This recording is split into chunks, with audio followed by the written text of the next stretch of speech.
मुश्किलें थोड़ी अलग है औरों से, मगर भावनाएं नहीं। सपने हमारे एक जैसे हैं, लेकिन रियलिटी में कहीं भेदभाव है। राहों में उतार चढ़ाव तो आते हैं, लेकिन हमराही हमेशा साथ निभाते हैं। रेडियो मधुबन 90.4 FM पर सुनिए कार्यक्रम हमराही, दिव्यांग साथियों की कहानी, जिंदगी का साथ निभाने की ये है खास कहानियाँ। सिर्फ रेडियो मधुबन 90.4 FM पर रविवार शाम 5 बजे सुनते रहिए, मुस्कुराते रहिए। हमराही हमराही।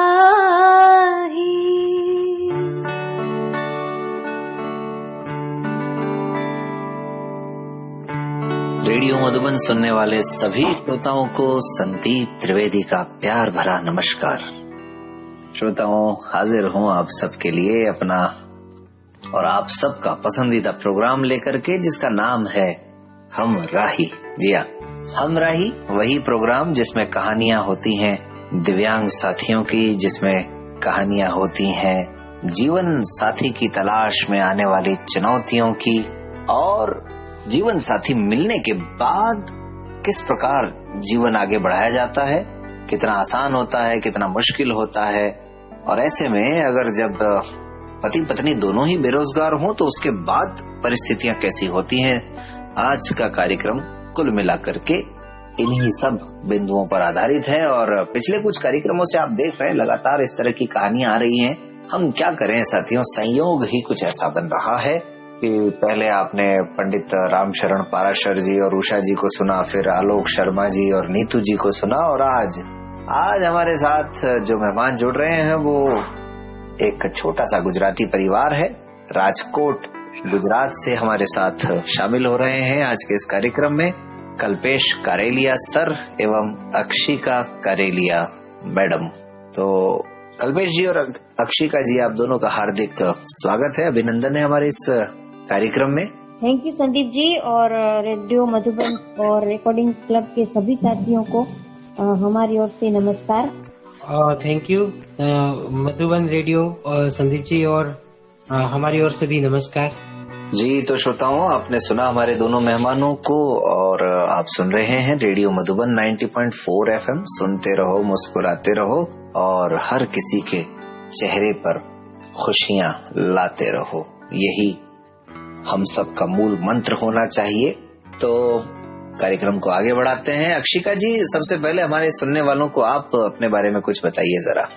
जी सर, मेरा गुजरात के द्वारिका में हुआ है, सभी ने नाम सुना ही होगा आप लोगों ने जी। और मैं बाय बर्थ ही ब्लाइंड हूँ, टोटली ब्लाइंड हूँ जी। और मेरी पढ़ाई 9th तक बहरीन में हुई है, जो कि गल्फ कंट्रीज में आता है। क्या बात है जी। तो 9th तक मेरी पढ़ाई अरेबिक लैंग्वेज में हुई है। वाह जी, थैंक यू। और उसके बाद गुजरात में आकर मैंने 10th यहाँ पे भावनगर में एक ब्लाइंड स्कूल है, वहाँ पे किया। और उसके बाद मैं सुरेंद्र नगर जो है पंकज जी और मुक्ता जी, उनके वहाँ पे मैंने म्यूजिक में विशारद और थोड़ा बहुत होम साइंस और 12th तक पढ़ाई, वो सब मैंने वहाँ से किया। और ये जो इंस्टीट्यूट है, आप कई लोग जानते होंगे कि शादी भी कराते हैं ब्लाइंड कपल की, तो वहाँ से ही हमारी शादी। क्या बात है, बहुत खूब, बहुत खूब, बहुत जबरदस्त। तो मतलब आज का कार्यक्रम तो एक तरह से कई भाषाओं के इर्द गिर्द है। मतलब हालांकि मुझे तो ना तो गुजराती ही आती है, ना मुझे अरबी आती है, लेकिन आपने तो अरबी भी सीखी है। जी सर जी। क्या बात है, जबरदस्त, बहुत खूब। इसके अलावा मतलब एजुकेशन में क्या रहा है आपका? एजुकेशन में 12th तक मैंने किया है, और म्यूजिक में हारमोनियम और वोकल में विशारद किया है। अच्छा, 12th के बाद फिर पढ़ाई नहीं कर पाए आप? नहीं कर पाई मैं।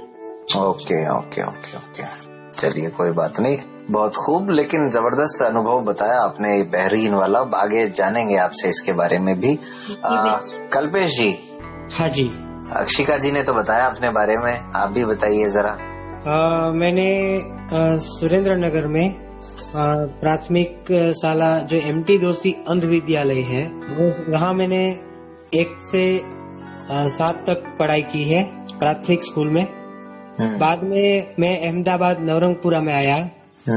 वहाँ मैंने 8वीं में एंट्री ली, लेकिन वहाँ गर्मी ज्यादा रहती थी, वो मुझे नहीं यहाँ सेटल नहीं हो पाए वहाँ पे। तो वहाँ 6 महीने निकाला। बाद में फिर अमरेली एक स्कूल है, ब्लाइंड स्कूल अमरेली में, गुजरात में है।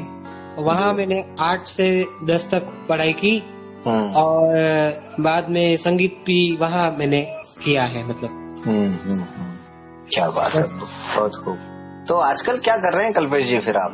आजकल तो बस यहाँ में राजकोट में ऑर्केस्ट्रा ग्रुप के साथ जुड़ा हुआ हूँ और सभी ऑर्केस्ट्रा में जो मैरिज फंक्शन होते हैं उसमें कीबोर्ड बजाने का काम भी कर रहा हूँ। और साथ में जो सप्ताहें होती हैं, भगवत सप्ताह, भागवत कथा होती है या राम कथा होती है, उसमें भी मैं कीबोर्ड बजाने के लिए शास्त्री जो लोग होते हैं, पंडित लोग, उनके साथ मैं जाता हूँ।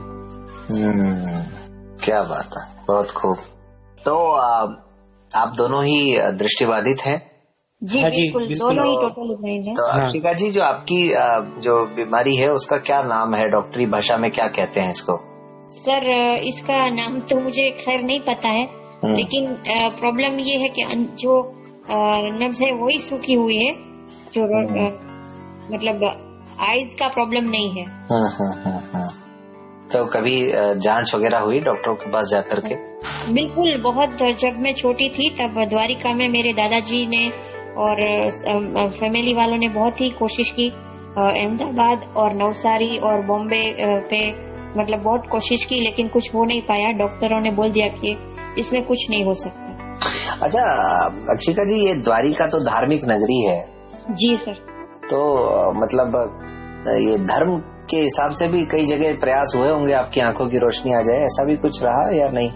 नहीं सर, ऐसा तो कुछ नहीं रहा। ये बहुत अच्छी बात है, वरना तो मतलब ऐसा होता है ना कि वो इसके पास जाना है, उसके पास जाना है, यहाँ ये चढ़ाना है, वहाँ वो चढ़ाना है, तो सही बात है। नहीं, लेकिन ऐसा तो कुछ नहीं हुआ है मेरे साथ। ये बहुत अच्छी बात है कुल मिला करके। और कल्पेश जी, आप भी जन्मजात दृष्टिबाधित है? हाँ जी, मेरे ऐसा हुआ है कि जन्म से मैं दृष्टिबाधित नहीं था। पहले जब मेरा जन्म हुआ तब मैं 2 महीने तक दिखाई दिया था मुझे। अच्छा। 1.25 महीना जो कहते हैं उसको जी। तो उसके बाद ये हुआ कि एक अंधश्रद्धा से जुड़ा हुआ भी इसमें मामला है। जी जी। कि हम लोग राजकोट आ रहे थे, ये मुझे मेरी मदर ने बताया था मुझे कि भाई हम लोग राजकोट आ रहे थे, तब एक बस में कोई 2 लेडी थी। उन्होंने एक पानी मुझे, क्योंकि बच्चा जब नाना छोटा सा होता है तब ये रोता है, तो उन्होंने ये बताया कि ये बच्चे बहुत रोता है, तो एक हमको दीजिए। और ये 2 लेडी थी, वो अनुभवी थी, वो मतलब अच्छा थोड़ी उम्र से बड़ी थी, मतलब थोड़ी सी, हाँ बुजुर्ग थी। तो उन्होंने मुझे गोद में लिया, पानी वानी पिलाया, तब मैं बंद भी हो गया रोना मेरा, क्योंकि म्यूजिक रोना बंद हो गया और घर वालों का रोना चालू हो गया, ऐसा तो नहीं? वो तो है। तो फिर ये हुआ कि उन्होंने पानी बानी पिलाया, और जब हम लोग राजकोट आए तो राजकोट में फिर मेरा रोना शुरू हो गया। और जब बाहर हम निकले तो मेरे पापा ने और मेरे जो बड़ी मम्मी है, उनको आंख में से कुछ सफेद दाना जैसा कुछ दिखाई दिया। तब यहाँ राजकोट में एक केशु भाई करके एक डॉक्टर है, यहाँ उनको बताया तो उन्होंने ये बताया कि भाई देखो, उनको एक बड़ी हॉस्पिटल है डॉक्टर ध्रुव, उनके पास ले जाइए। तो वहाँ मुझे डॉक्टर ध्रुव के पास ले गए और वहाँ मेरे आंखों को मशीन के द्वारा तलाश किया गया तो बताया गया कि उनकी जो प्रॉब्लम है वो आंखों से उनकी रोशनी चली गई है। तो मेरे दादाजी है वो बहुत चिंता में पड़ गए, बहुत टेंशन हो गया उनको कि हमारे तो ये परिवार में पहला ये ऐसा मामला हुआ है। जी जी जी जी जी जी, जी। तो और बस वहाँ से मेरी कहानी शुरू हो जाती है, जो दृष्टिहीन की बातें हैं वहाँ से जो है संघर्ष शुरू हुआ जो अब तक जारी है, क्यों? हाँ जी, बस वही। तो जैसा कि हमने जाना आप दोनों के अनुभवों से कि कहीं ना कहीं आप दोनों ही संगीत से जुड़े हुए हैं। हाँ जी। तो ऐसे में आप दोनों की परिस्थितियों से मिलता जुलता कोई गीत याद आ रहा है इस वक्त जो हम हमारे श्रोताओं को सुनवा सकें आप दोनों की ही आवाज में, और उसके बाद में फिर जो है आपके मिलने की कहानी पर आते हैं। जी जी, चाहे तो आप द्वारिकाधीश की नगरी से हैं तो कोई कृष्ण भजन भी सुना सकते हैं जी, और नहीं तो कोई भी धुन जो अभी दिमाग में आ रही हो उसको गुनगुना दीजिए। चलिए, तो कोई बात नहीं, आगे सुनेंगे फिर आपसे, इसका मतलब ये है जी अभी कुछ याद नहीं आ रहा है। अभी ऐसा होता है कई बार जब मौका आता है तो याद नहीं आता है। तो चलिए अक्षिका जी, अब आप दोनों के मिलने की कहानी पर आते हैं। उसकी शुरुआत कैसे हुई? शुरुआत में ऐसा है सर कि मैं जहाँ पे थी सुरेंद्र नगर स्कूल में, तो वहाँ पे मेरे जो गुरु थे जिनसे मैंने संगीत सीखा, विपुल व्यास जी करके जी, तो वो वहाँ पे टीचर थे। और अमरेली के बारे में इन्होंने अभी आपको बताया कि वहाँ पे 8th से बाद इन्होंने पढ़ाई की, तो वहाँ पे ये विपुल जी और ये इनके दोनों साथ में पढ़ते थे पहले। तो ये विपुल जी है वो इनको भी जानते थे और मुझे भी अच्छी तरह से जानते थे जी। तो इन्होंने हमारा मतलब कांटेक्ट करवाया। अच्छा। क्योंकि मैं जब सुरेंद्र नगर छोड़कर यहाँ राजकोट सेटल्ड होने के लिए आ रही थी, तो विपुल जी ने इनको फोन किया कि ये मेरी, क्योंकि मैंने वहाँ पे एज एन असिस्टेंट भी काम किया था थोड़े 2-3 साल जी, तो उन्होंने इनको बताया कि मेरी ये असिस्टेंट टीचर है, मैं इनको भेज रहा हूँ राजकोट में जी। और मुझे उस टाइम गाइडेंस चाहिए था कि राजकोट में म्यूजिक की फील्ड में क्या किया जा सकता है, मतलब तो ये पहले से ही राजकोट में सेटल्ड थे, तो इनके पास विपुल जी ने मुझे गाइडेंस के लिए भेजा था। कब की बात है ये? ये 2011 की बात है। चलो, और आपका विवाह कब हुआ? 2012 29 जनवरी। अच्छा, 2012 में। जी सर। क्या बात है। तो मतलब अभी अभी ही जो है आप दोनों की शादी की सालगिरह भी गई है। जी, मतलब ये हुआ था संदीप जी के 30 जनवरी को शहीद दिन आता है, मगर हम लोग तो 29 तारीख को ही शहीद हो गए। आप 29 को शहीद हो गए। क्या बात है, आपने 30 का इंतजार नहीं किया। चलिए, अच्छी बात है। तो मतलब अक्षिका जी, कल्पेश जी के बारे में बात होने से पहले भी क्या कहीं चर्चाएं हो रही थी, या शादी के बारे में आपका फैमिली में से कोई सोच रहा था? जी सर, सोच रहे थे पहले भी और ढूंढने की कोशिश भी की, लेकिन कहीं हो नहीं सका, मतलब ढूंढ नहीं पाए।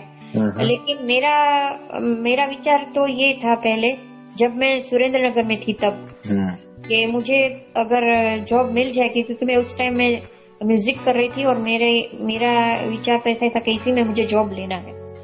तो मेरा विचार ऐसा था कि अगर मुझे जॉब मिल गई तो मैं मतलब अपने पेरेंट्स का ख्याल रखूंगी और बस ऐसे ही मतलब रहना चाहती थी मैं, शादी करना नहीं चाहती थी, ऐसा पहले मेरा विचार था। अच्छा, ये है सर।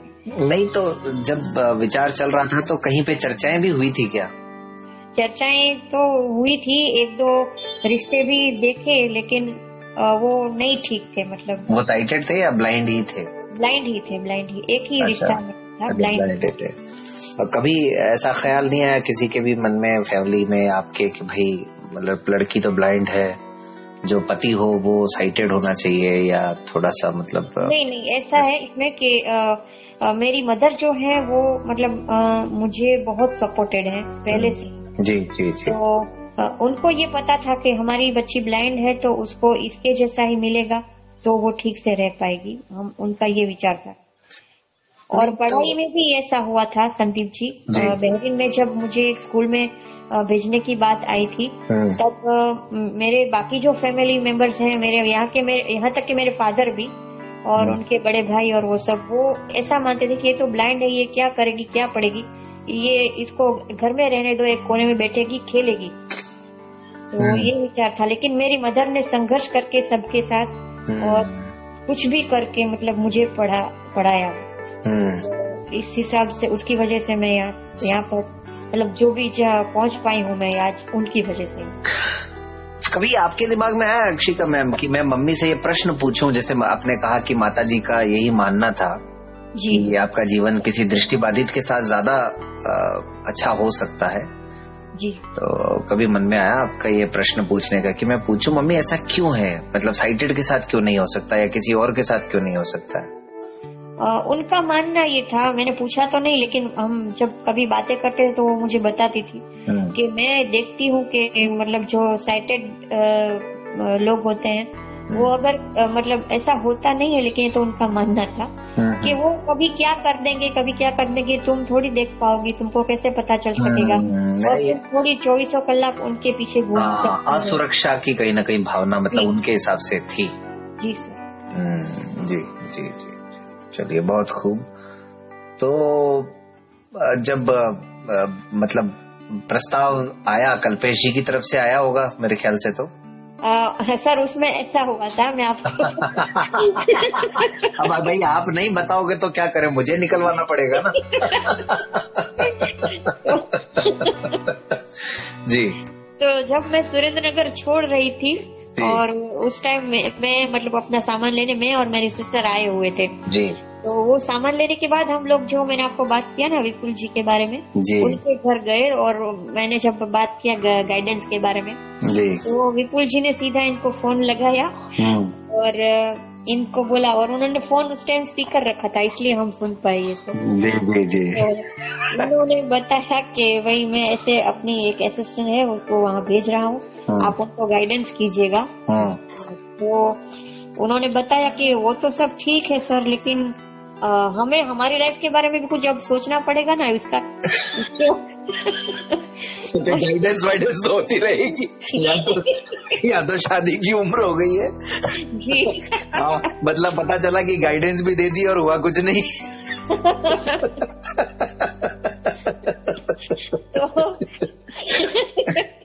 तो विपुल जी ने फिर उनको बताया कि पहले आप इतना तो कीजिए, उसके बारे में हम बाद में उनके मदर फादर से बात करके कुछ देखते हैं लेके। बाप रे बाप, मतलब कल्पेश जी तो सोच रहे थे कि बस जो है आ गया लड्डू हाथ में, खा लो अब तो। है कल्पेश जी? वो क्या हुआ कि भाई जब ये विपुल जी बातें ला रहे थे तो ये मुझे फोन पर ये बातें सब बताई, तो मैंने यार ये क्या हुआ कि जरा मेरे पूरे बॉम्ब फूट गए यार। मैंने पिस्तौल फोड़ ही दिया कि भाई हमारे लाइफ के बारे में तो कुछ सोचो, बाकी तो सब ये मार्गदर्शन ये तो सब होता रहता है, यहाँ सब मार्गदर्शन लेने के लिए देने का मार्गदर्शन तो है। अरे बाप रे बाप।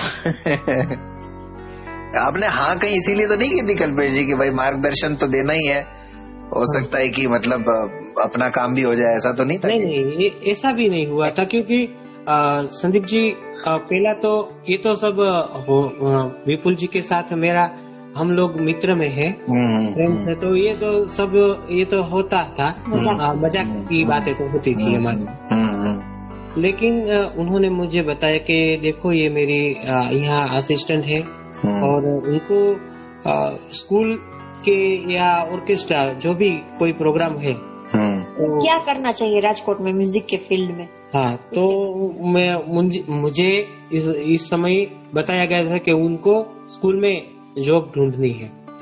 तब मेरे पास एक स्कूल भी आया था कि वहाँ एक लेडीज की जरूरत थी, म्यूजिक लेडी की। जी जी जी। तो उनकी जरूरत थी वहाँ, तो मैंने ये बताया कि भाई देखो ये यहाँ तो कैसा होता है संदीप जी की प्राइवेट स्कूल जो ज्यादा देता नहीं है, सैलरी नहीं देती, या 5,000 या 10,000। 10,000 में भी आपको बहुत कम ये स्कूल मिलेगी यहाँ। तो एक स्कूल आया तो वो सिर्फ यही बातें कर रहे थे कि देखो हम 2,500 से ज्यादा हम नहीं दे सकते। तो हम भी जानते हैं आजकल के 2,500 में तो क्या होता है, कुछ भी नहीं होता। बिल्कुल सही है। तो मैंने उनको ये मतलब हमारे जो व्यास जी है मेरे मित्र, उनको मैंने बताया कि देखो ये स्कूल में तो जॉब नहीं करेगी, उनको एक बार हमारे पास भेजो और उनको मैं बताऊंगा कि आप ऑर्केस्ट्रा में अगर काम करेंगी या म्यूजिक क्लास घर में अब आप शुरू कर देंगे तो स्कूल पे प्राइवेट जॉब है उनसे ज्यादा ये हो सकता है। तो मैंने ये बताया और बस उन्होंने बताया कि जो देखो, फिर मुझे यहाँ भेजा और मेरी साड़ी भी आई थी, मेरी साली उनके साथ आई थी। तो उन्होंने ये बात की कि देखो मुझे म्यूजिक में शास्त्रीय संगीत का इंटरेस्ट में ज्यादा है, क्लासिकल में ज्यादा मैं रुचि रखती हूँ। तो मुझे लगा कि देखो ये ऑर्केस्ट्रा में तो काम नहीं करेंगी, मुश्किल है, क्योंकि ऑर्केस्ट्रा में क्लासिकल की जगह बहुत कम होती है। ऑर्केस्ट्रा में तो थोड़ा धूम धड़ाका चाहिए होता है ना। हाँ, वही बस। तो मुझे ये आ गया था कि भाई चलो उनको शास्त्रीय संगीत के बारे में ही है, तो क्लास शुरू करने का ये मुझे आइडिया आया था तब। और बस ये बाद में जब शादी हुई तब 1-2 लड़के भी आए थे और थोड़ा क्लास भी शुरू किया था। लेकिन देखो वो क्या है कि हम क्लास भी शुरू करते हैं लेकिन मकान को भी बदलना पड़ता है ना। जो अच्छा, घर अभी आपका अपना नहीं है, आप किराए से रह रहे हैं? मतलब किराए पे रहते हैं संदीप जी। तो कभी कभी क्या होता है कि जो मकान हमने रखा हुआ था उसमें ये गाते करते हैं सब म्यूजिक का। किराए के मकान की कई सारी परेशानियां होती हैं, आप जानते हैं इस बात को। कुल मिलाकर के स्थायी रूप से कोई भी मतलब वो नहीं है ठिकाना नौकरी का। अच्छा, अभी कोई अब तो मिल भी गए, शादी भी हो गई और गाइडेंस भी दे दिया, कोई गीत याद आ रहा है?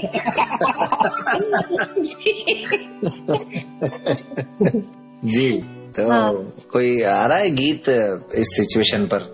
2 लाइनें अगर गुनगुना सकें आप दोनों।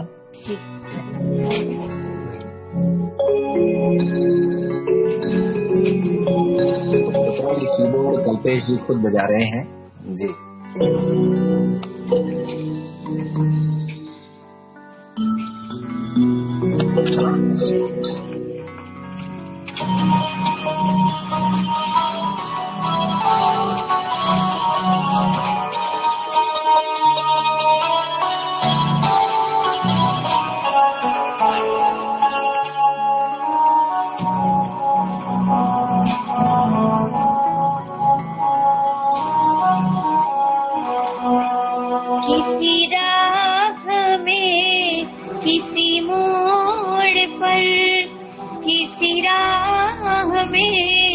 किसी मोड़ पर कहीं चल न देना तू छोड़ कर, मेरे हम सफर, मेरे हम सफर, मेरे हम सफर, मेरे हम सफर। किसी हाल में किसी बात पर, किसी हाल में किसी बात पर कहीं चल न देना तू छोड़ कर, मेरे सफर, मेरे सफर, मेरे सफर, मेरे।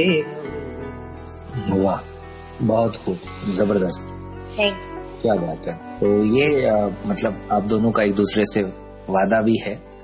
तो कल्पेश जी ने ये भी सोचा होगा ना कि ऑर्केस्ट्रा तो मैं करता हूँ तो ये शास्त्रीय ही कर ले तो ठीक है, क्या जरूरत है दोनों को ऑर्केस्ट्रा करने की, क्यों? अच्छा कल्पेश जी, मतलब जो है कि कोई आपने परीक्षा भी ली थी क्या? कोई गाना वाना सुना के बताओ तब जाकर के मतलब पसंद करेंगे, ऐसा कुछ था या नहीं बस ठीक है सब? नहीं, ऐसा हुआ था कि जब हमारे घर में ये लोग आए थे तब मेरे पापा भी ये संगीत के ज्यादा ये जो है शौकीन है। अच्छा वाह। तो वो भी बैठे थे। तो मैं तो ये जब उनकी जो मुलाकात ले रहा था, तो पापा ने बोला कि देखो भैया आप उनको गाना बाना जरा गवाओ, तो पता चले कि ये लड़की कैसा गाना गाती है कि नहीं है। तो फिर मैंने पूछा देखो आप एक गाना मुझे सुनाइए, तब पता चलेगा कि ऑर्केस्ट्रा में आवाज की ज्यादा होती है, साउंड डिमांड ज्यादा होती है, क्योंकि बड़े बड़े साउंड पर गवाया जाता है। यहाँ तो 3 वे सिस्टम है या 4 वे सिस्टम, इसमें ये लोग गाना गवाते हैं आजकल। जो मैरिज फंक्शन में हो, रिसेप्शन के तौर पे तो ये साउंड चलता है। तो उन्होंने गाना सुनाया था।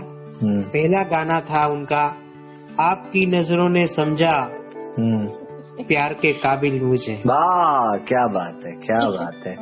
वो गाना मुझे जिंदगी भर याद रहेगा, उनका पहला गाना। तो और मैंने तो समझ लिया था कि आपकी काबिल क्या है। वो थोड़ा सा चेंज होना चाहिए कि आपके कानों ने समझा।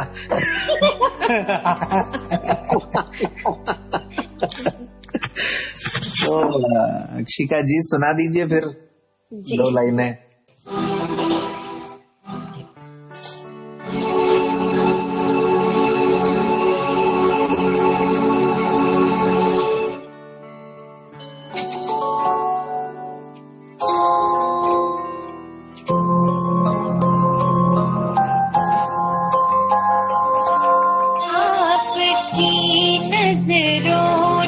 समझा प्यार के काबिल मुझे, दिल की ये धड़कन ठहर जा, मिल गई मंजिल मुझे, आपकी नजरों ने समझा।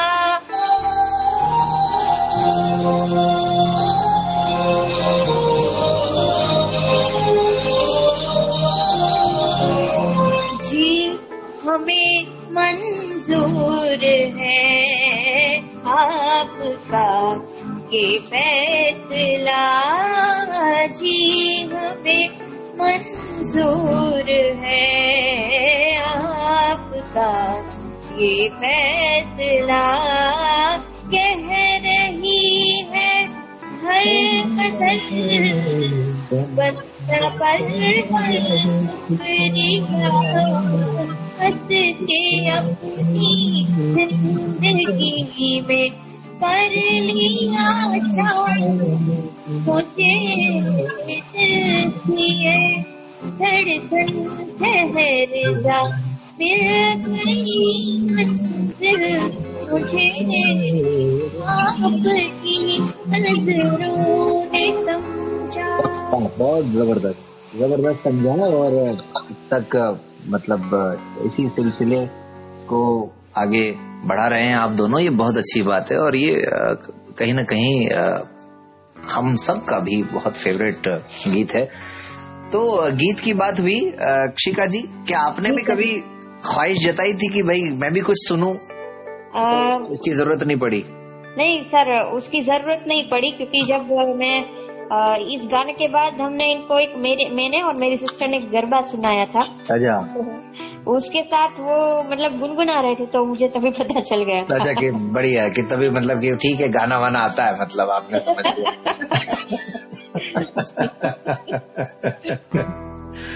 अच्छा क्या बात है। तो मतलब कुल मिलाकर के आप दोनों के परिवार खुश थे, संतुष्ट थे और सहमत थे? जी सर, बिल्कुल। मेरा परिवार तो पहले से ही मैं बीच में आपको एक बात बताना भूल गई थी। बताइए बताइए। जब इनको कॉल किया था वो विपुल जी ने, मैंने आपको अभी बताया पहले, तो वो कॉल खत्म होने के बाद विपुल जी ने हमको बता दिया था, मुझे और मेरी सिस्टर को, कि मतलब उन्होंने तो मतलब उनके दिमाग में तो 4-5 साल से ये बात चल रही थी हम दोनों को, मतलब 4-5 सालों से मतलब कल्पेश जी गाइडेंस दे रहे थे। लेकिन जो है वो गाइडेंस जो है यहाँ पर आकर के सफल हुआ मतलब। जी, तो उन्होंने हमको बताया था कि ये मतलब अच्छी जगह है और पर्सन भी बहुत अच्छे हैं, और आप लोग देख लीजिए एक दूसरे को, परिवार को मिलाकर, अगर आपको ठीक लगे तो बात आगे बढ़ाना, मतलब ये बात। मतलब उनकी तरफ से तो पूरा कंफर्म ही था सारा कुछ। जी जी, वो तय आपको करना था, आपकी फैमिली को करना था। जी जी सर। तो कल्पेश जी, हाँ जी, कितनों को गाइडेंस दिया आपने अक्षिका मैम से पहले, ये बताइए जरा। गाइडेंस देने में तो मैं ऐसा है कि ज्यादा गाइडेंस तो उन्होंने ये अक्षिका जी को दिया है। दूसरे लोगों मेरे पास गाइडेंस सिर्फ ही गाइडेंस में ही आते थे। अच्छा, वो और कुछ नहीं था मतलब। और कुछ नहीं था, और उनको मैंने ज्यादा गाइडेंस दे दिया है। जो दे दिया है वो आजकल हम लोग साथ में हैं। और ये तो एक बात बताइए ना, हाँ, कि भाई जो कहते हैं ना, एक दिल में जो धक धक होती है, हाँ जी, वो किसी और को भी गाइडेंस देते हुए हुई थी कि भाई यहीं पर ही हुई वो ना? वो इसलिए क्योंकि हमको एक हमारी जो स्कूल जो है जी, उसमें तो एक सिखाया गया था कि भाई मेरे जो गुरु है अजीत सिंह वाघेला करके। क्या बात है, म्यूजिक के। जी जी जी। तो उन्होंने बताया था, क्योंकि जब ये सब मुझे संगीत सिखा रहे थे तब हम लोग हमारी एमटी दोषी स्कूल में 2 लोग हम साथ में ही थे। लेडीज लोगों को और जेंट्स लोगों को साथ में ही सिखाते थे। जी जी जी जी। तो ये भी होता था कि भाई हमारे अजीत सर को कभी कभी, क्योंकि उनके डायबिटीज था उनको, तब कभी कभी ये बीमार रहते थे, तो कभी उनको संगीत क्लास में नहीं आते थे पीरियड लेने के लिए। जी जी जी। वो ज्यादा जो कहते हैं ना रजा पर रहते थे, उनकी हाजिरी नहीं होती थी। तो मुझे बताया गया था कि जब आप कोई लेडीज को भी म्यूजिक सिखाओ तो आपके मन में ये नहीं आना चाहिए कि हम बस यही एक काम करेंगे कि जो आजकल के कोई गलत भावनाएं मन में नहीं आनी। हाँ, बस वही। बहुत और कोई जब अपने गुरु को याद करता है ना तो बहुत खुशी होती है, मुझे भी अच्छा लगता है। ये बहुत अच्छी बात बताई आपने, और गुरु की शिक्षा को आपने अक्षरशः उसका पालन किया। ये बहुत अच्छी बात है, जो कि बहुत कम लोगों में होता है ऐसा, लेकिन होना यही चाहिए। और जिन लोगों के अंदर ये भावना होती है वो कहीं ना कहीं सक्सेसफुल भी होते हैं, और वो सब के सब सक्सेसफुल होते हैं, क्योंकि गुरु का आशीर्वाद उन सबके साथ होता है। खैर, तो संघर्ष का दौर शादी के बाद से ही शुरू हो गया था, या फिर सब कुछ सही चल रहा था, ये बीच में कोरोना ने आकर के गड़बड़ कर दिया? सर, इसमें ऐसा है कि शादी के बाद ही संघर्ष, वैसे बोले तो शादी से पहले ही हो गया था, क्योंकि शादी जब इनको मतलब हमने शादी करनी थी हमको, तो थोड़ा बहुत मतलब फ्रेंड सर्कल से और सबसे मतलब उधारी वो सब करना पड़ा था। तो वो जो हमको है वो चुकाने में शादी के बाद 3 साल लगे थे सर। तो ये संघर्ष की बात है। वो 3 साल के बाद हम लोग धीरे धीरे करके हम लोग मतलब प्रोग्रेस में थे, अपना मकान या कुछ करने के लिए, या थोड़ी बहुत बचत भी बड़ी करने के लिए, लेकिन वो हो नहीं पाया, क्योंकि इनका जो है वो ऑर्केस्ट्रा का काम तो ऐसा है कि जो मानसून के 4 महीने होते हैं उसमें कुछ नहीं होता है, मतलब प्रोग्राम वगैरह। ठीक है। तो सितंबर महीने से शुरू होता है ये भागवत सप्ताह वगैरह, और जून महीने तक चलता है। तो इस दरमियान जो भी मतलब अर्निंग होता है हम उसमें से थोड़ी बहुत बचत करते हैं, और रूटीन खर्च में थोड़ी बहुत खर्च होती है। तो 4 महीने में जो हमने बचत की होती है वो सब मतलब यूज हो जाती है। फिर सितंबर महीने से हमें 0 से शुरू करना होता है। यानी कुल मिला के संघर्ष तो तभी से पता था कि होगा आगे, लेकिन आप लोगों ने एक दूसरे का साथ निभाने का जो वादा किया है जी सर। उसके आगे वो संघर्ष जो है वो फीका है। वो भी है संदीप जी। और दूसरा ये है कि हम लोग सेटल भी होने ही जा रहे थे, तो ये जो कोरोना का समय आया, हाँ, इसका तो बहुत ही बड़ा असर, इसका असर जो बहुत बड़ा पड़ा, क्योंकि इसमें तो देखो कि पब्लिक को ज्यादा इकट्ठा नहीं होने देते हैं यहाँ तो, और सप्ताह नहीं होती है, या ऑर्केस्ट्रा में भी सारी चीजें प्रभावित हुई। और इस तरह से आप जैसे जो लोग हैं, जो मतलब इस तरह से अपना जीवन चला रहे थे किसी कार्यक्रम में शिरकत करके, उनको कहीं ना कहीं बहुत मतलब परेशान होना पड़ा ना, ये बात है जी। बस एक सोर्स ही चला गया। बचत आप करके 4 महीने तो चला लेते थे, लेकिन इस बार तो पूरा साल ही ऐसा निकल गया। तो कैसे फिर काम चलाया आप लोगों ने? जरा अगर आप लोग बताना ठीक समझें तो बताइए हमारे सुनने वालों को।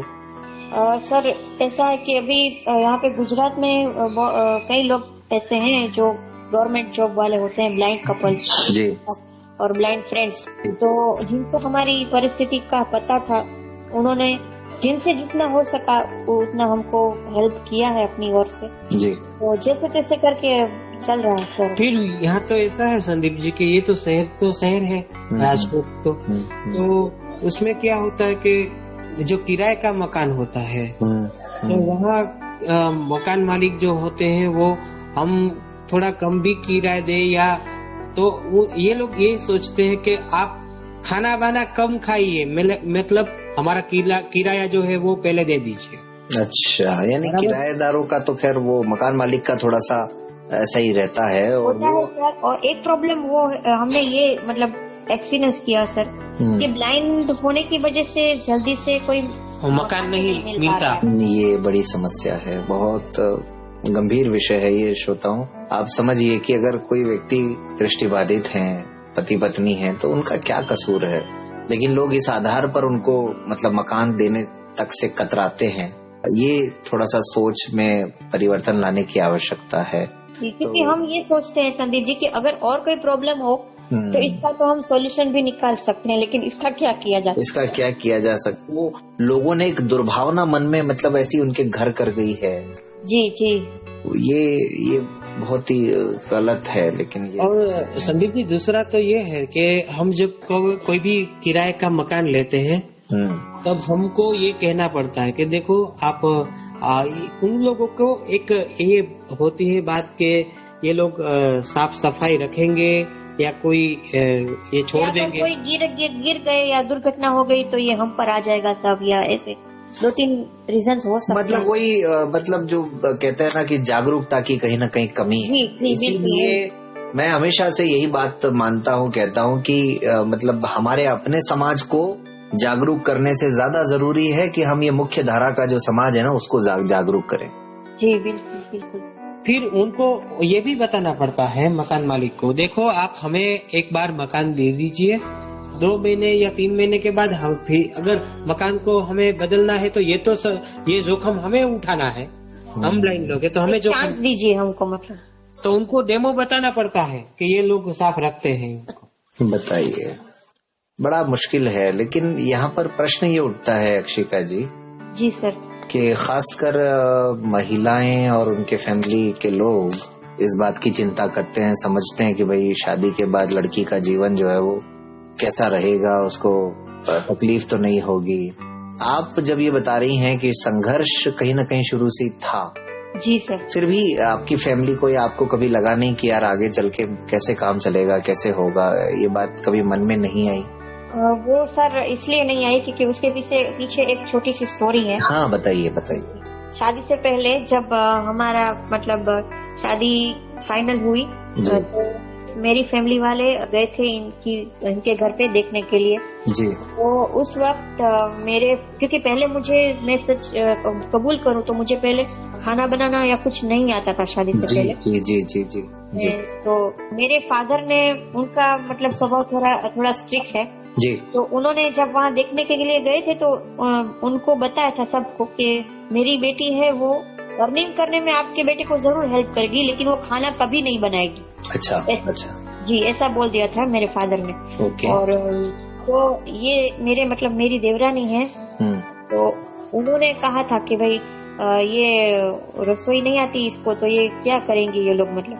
तब ये जो साहब हैं वो खड़े हो गए कि उनको नहीं आती वो सीख लेगी, कोई बात नहीं, जिंदगी हमें निकालनी है। बिल्कुल सही है।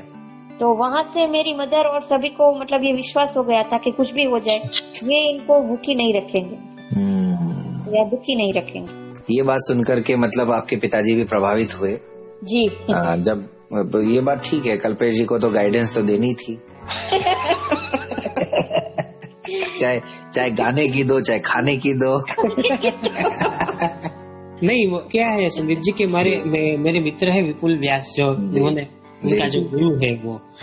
तो उनका और उनकी पत्नी जी है मेरी भाभी जी, तो उनका भी मुझे एक सपोर्ट था कि देखो अक्षिका जी को खाना बनाना नहीं आएंगे, उनको खाना नहीं आता है, तो हम लोग इसमें हेल्प करेंगे, इसमें कोई टेंशन की बात नहीं है जी। तब मुझे ये एक प्रकार का एक हिम्मत मिला था कि चलो ये हमारे भाई साहब है वो मुझे लाइफ में पूरा सपोर्ट करेंगे। जी जी जी करते हैं तो उसमें कोई प्रॉब्लम नहीं है। और देखो संदीप जी, ये खाना उनको आता है या न आए, लेकिन म्यूजिक मेरा फेवरेट विषय था।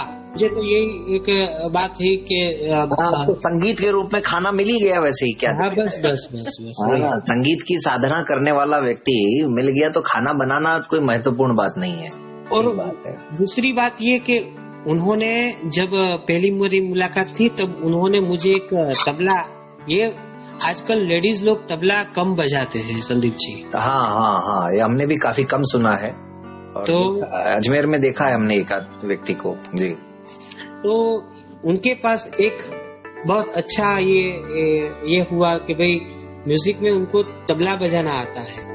तो लेडीज लोग जब तबला बजाती है तो उनके हाथ तो वैसे ही कोमल होते हैं जी, तो तबला भी अच्छे तरीके से बजता है। क्या बात। लेकिन हाँ, ये जब तबला बजाती है तो लगता है कि नहीं ये कोई मर्दाना हाथ पड़ा है तबले पर। वाह, ये जब तबला बजाती हैं तो आप बज जाते हैं फिर। चलिए, बहुत अच्छी बात है। मतलब आप कीबोर्ड बजाते हैं, अक्षिका जी तबला बजाती हैं और आप दोनों गा भी लेते हैं, तो ऑर्केस्ट्रा पार्टी तो छोटी मोटी आपके घर में ही हो गई।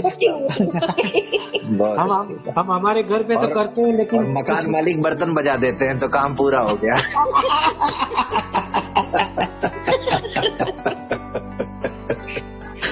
सही है, सही है। तो लेकिन हमारे अभी थोड़ी देर पहले चर्चा की थी अक्षिका जी गुजराती गरबे की।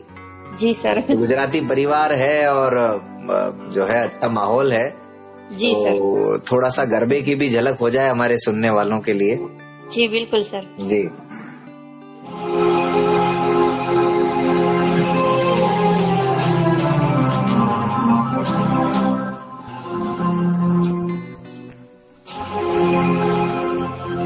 आसमान रंगनी चुंदड़ी रे, चुंदड़ी रे, चुंदड़ी रे, आसमान रंगनी चुंदड़ी रे, चुंदड़ी रे, सोहे माय जानी चुंदड़ी रे, चुंदड़ी रे, मानी चुंदड़ी रे, चुंदड़ी मां चमके तार लावे मानी चुंदड़ी लहराए, आसमान रंगली चुंदड़ी रे, चुंदड़ी रे, मानी चुंदड़ी रे। वाह, जबरदस्त, क्या बात है। पूरा माहौल गरबामय हो गया यहाँ पर। थैंक यू जी। तो श्रोताओं, आप सब समझ रहे होंगे कि कार्यक्रम बहुत मस्ती से चल रहा है, आगे बढ़ रहा है, और आप सब ने भी यहाँ तक इस कार्यक्रम को सुना है। जाहिर सी बात है, कहीं ना कहीं आप सबका प्यार है इस कार्यक्रम के प्रति। लेकिन मैं बताऊं आपको श्रोताओं कि जितना आसान जीवन हम समझते हैं उतना आसान है नहीं। अभी इन दिनों पिछले कुछ महीनों से जिस संघर्ष के साथ इन दोनों का जीवन चल रहा है, वो संघर्ष कार्यक्रम में मतलब बता पाना इतना आसान नहीं है, लेकिन अक्षिका जी की प्राइवेट जॉब भी हुआ करती थी, वो जॉब भी चली गई और अब बहुत ज्यादा मुश्किलें इस परिवार के ऊपर हैं। फिर भी आत्मनिर्भरता और स्वाभिमान से ये परिवार आगे बढ़ रहा है। अक्षिका जी, ये जॉब वाली कहानी क्या है, जरा बताएं हमारे श्रोताओं को। जी सर, जॉब में ऐसा है कि जो मेरी सिस्टर है वो एक स्कूल में जॉब करती थी, नचिकेता स्कूलिंग सिस्टम करके, जो कि यहाँ पे एक कॉमेडी आर्टिस्ट है हमारे गुजरात में, साईराम दवे करके, उनकी खुद की स्कूल है ये। तो मेरी बहन इसमें जॉब कर रही थी, तो वहाँ पे जब म्यूजिक के लिए वैकेंसी हुई म्यूजिक टीचर की, तो उसमें मैं उनको बात की साईराम जी को कि मेरी सिस्टर है ऐसे म्यूजिक के लिए, मतलब सब कुछ बताया मेरे बारे में उसने जी। तो मेरा इंटरव्यू हुआ और मेरी जॉब लग गई वहाँ पे जी। वो उसमें मैं इसको मतलब आभारी हूँ उसकी, मेरी सिस्टर की, इसी वजह से मेरी ये छोटी सी जॉब हो गई जी। लेकिन जब से ये कोरोना आया है तब से वो भी बिल्कुल बंद है, क्योंकि बच्चे नहीं आ रहे और फीस भी नहीं आ रही, तो कुछ वेतन भी नहीं आ रहा है वहाँ पे। कुछ ऐसा आश्वासन है अक्षिका जी कि जब बच्चे आ जाएंगे, स्कूल शुरू हो जाएंगे, तो आपको वापस रख लिया जाएगा, या उसकी भी कोई संभावना नहीं है? नहीं सर, ऐसा तो है, उन्होंने बताया कि हम किसी को भी मतलब नौकरी अभी छोड़ेंगे नहीं, स्कूल शुरू होगा तब देखा जाएगा, ऐसा बोला है। अच्छा अक्षिका जी, आपने शुरू में जिक्र किया था कि बहरीन में आपने अध्ययन किया है। जी सर। तो वहाँ पे विशेष विद्यालय में आपने अध्ययन किया?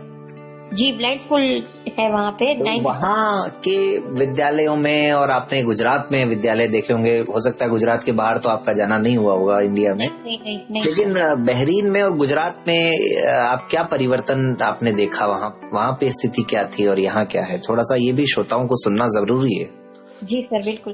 तो वहाँ पे ऐसा है सर कि यहाँ ब्रेल की शुरुआत जब शुरू से की जाती है सिखाने की, वहाँ पे ब्रेलर पर की जाती है, सिखाया जाता है सीधे। अच्छा, वहाँ पे ये जो स्लेट वगैरह सिस्टम है, 2 लाइन 4 लाइन या 27 लाइन, ये सब नहीं है वहाँ पे? कुछ भी देखने को आपको बहुत ही कम मिलता है वहाँ पे।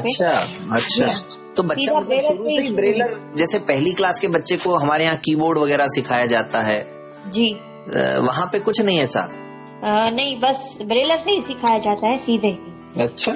जी जी जी जी। फिर इसके अलावा? और फिर उसके अलावा तो मतलब फैसिलिटीज बहुत अच्छी होती हैं यहाँ। हाँ, उसी मामले में हम पूछ रहे हैं कि कहीं ना कहीं वहाँ के विद्यालयों में आपने सुविधाएं ज्यादा देखी या ऐसा नहीं है? बहुत सुविधाएं तो बहुत मिली वहाँ पर मुझे। सबसे पहले तो स्कूल बस ही आती थी लेने और छोड़ने के लिए, स्कूल से घर तक और घर से स्कूल तक। हॉस्टल में रहने की जरूरत नहीं थी? नहीं, हॉस्टल में जरूरत नहीं थी, और जरूरत हुई थी एक बार, लेकिन फिर भी मैं वहाँ पे रह नहीं सकती थी, क्योंकि उनका जो खाना होता है सर वो तो नॉनवेज होता है। तो ये हॉस्टल में मेरे साथ प्रॉब्लम हो रही थी, तो इसलिए वैसे मेरे फैमिली भी वहाँ पे थी, तो मुझे जरूरत नहीं पड़ी हॉस्टल में रहने की। अच्छा, लेकिन आप डे स्कॉलर थे तो आपके लिए बस आती थी? जी, सभी के लिए, मतलब जो बाहर रहते थे उनके लिए बस आती थी। और क्लास में एसी था सर, उसके बाद बस में भी एसी था, और घर पहुँचे तो घर में भी एसी था। क्या बात है, वाह वाह वाह वाह। एक सुविधा का लाभ मिला था मुझे। वाह, एसी का पूरा माहौल था मतलब मुझे एसी लेना पड़ेगा अभी। ये इशारा समझ लो कल्पेश जी आप। मतलब बहरीन और गुजरात में अंतर देख लो आप। तो कुल मिलाकर के ये है कि मतलब एक तरह से माहौल मतलब जो रहा वहाँ का, आपको वहाँ पर एडजस्ट होने में दिक्कत नहीं आई? दिक्कत आई थी सर, क्योंकि पहले तो ये लैंग्वेज ही, सबसे पहले तो मुझे वो स्कूल में एडमिशन ही नहीं मिल रहा था, क्योंकि एज एन इंडियन वो किसी को नहीं, मतलब वहाँ पे जो वहाँ के अरब कंट्रीज के जो होते हैं उनको ही एडमिशन देते थे, और मुझे एडमिशन लेने में बहुत प्रॉब्लम हुई। लेकिन हमारे पड़ोस में एक आंटी रहती थी, वो बोहरा समाज की थी, तो उनकी वहाँ पे पहचान थी, तो उनकी रिक्वेस्ट से मुझे एडमिशन मिला था वहाँ पे। और अरबी लैंग्वेज सीखने में भी मुझे 6 साल लग गए थे। अरे बाप रे बाप। अच्छा। जो ये, लेकिन जब आई तब इतनी अच्छी आ गई कि ये मैं नहीं बोलती, लेकिन वहाँ पे रेडियो स्टेशन पे जब मैं पार्टिसिपेट करती थी कॉलिंग, लाइव कॉलिंग प्रोग्राम, तो वो लोग बताते थे कि आपकी बोलने से पता नहीं चलता कि आप अरेबिक नहीं हो, अरेबियन नहीं हो। अच्छा, आप बोल के बताइए जरा कि रेडियो मधुबन 90.4 FM सुनते रहो, मुस्कुराते रहो। अस्सलामु अलैकुम व रहमतुल्लाहि व बरकातुहू, अंतुम तस्मऊन रेडियो मधुबन। हो गया, सुनते रहो मुस्कुराते रहो भी आ गया? नहीं, वो तो नहीं आया क्योंकि सर ऐसा है कि हम भी समझ गए अरबी। 20 साल हो गए छोड़े हुए, तो फिर बहुत कुछ भूल चुकी हूं। ये तो है। अच्छा, अरबी गीत तो आते होंगे आपको, संगीत क्योंकि आपने कहा शुरू से आपको था, तो हो जाए फिर 2 लाइनें किसी अरबी गीत की भी। जी बिल्कुल सर।